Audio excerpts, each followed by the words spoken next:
David, congratulations on this. Great job. And, Thank you. you know, after coming off all the Harry Potter films, what was it about this one that you thought, I am going to dive right in?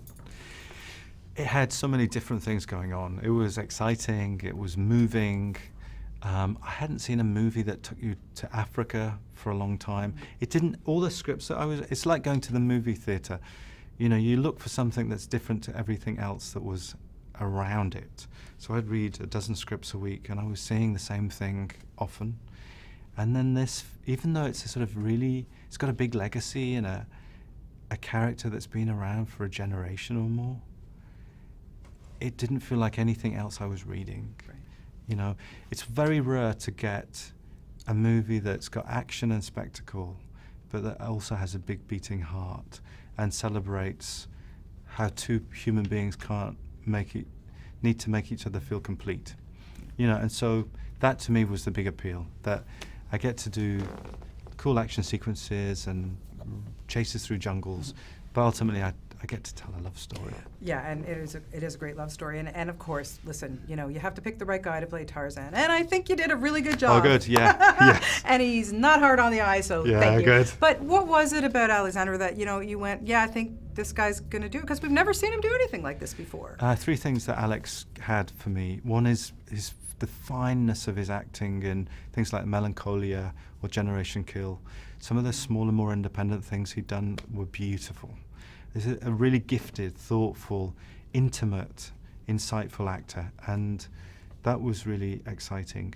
Then he was just Scandinavian, so I knew he'd take his clothes off. I'd be very happy to get his kit off, so that was an advantage. But I loved his shape. You know, the verticality, the length. There was something really graceful and beautiful about Alex. And what really clinched it ultimately was he was more ambitious for this role than anybody else involved in this project, in the sense that he would not stop working to make Tarzan the best Tarzan he could make this. You know, it just worked out endlessly. But really it started with his acting. I loved his acting. Yeah, he's so good. He really is. And then, of course, you picked the most beautiful woman to play Jane. Margot's lovely. I mean, the way she was lit, and she's just effervescent. She's beautiful. But how did you know, like, the chemistry was going to work with the two of them? It was just an instinct thing. I mean, I met Alex and then I met Margot separately, actually. And it was just a feeling that they might work. Yeah. And you encouraged them quite successfully in the love scene, I understand, too.